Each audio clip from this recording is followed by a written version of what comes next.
ఇది ప్రకాశం జిల్లా దర్శి నియోజకవర్గం తాళ్ళూరు మండలంలోని తోట వెంగనపాలెం ప్రధాన రహదారి. 75 సంవత్సరాల స్వతంత్ర భారతంలో ఇప్పటికి కూడా కనీసం ఒక తార్ రోడ్డుకు కూడా నోచుకున్నటువంటి గ్రామం.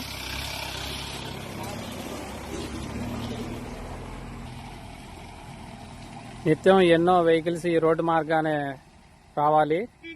అధికారులు ఎవరు కానీ, పాలకులు కానీ ఎవరు ఈ రోడ్డుని పట్టించుకున్న వాళ్ళు లేరు. కనీసం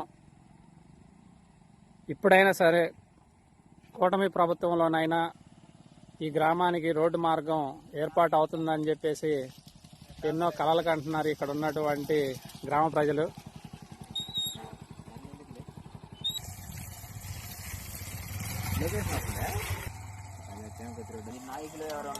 కనీసం ఇది మన డిప్యూటీ సీఎం పవన్ కళ్యాణ్ వారికి చేరే వరకైనా అందరు షేర్ చేయాల్సిందిగా మనవి చేసుకుంటున్నాం.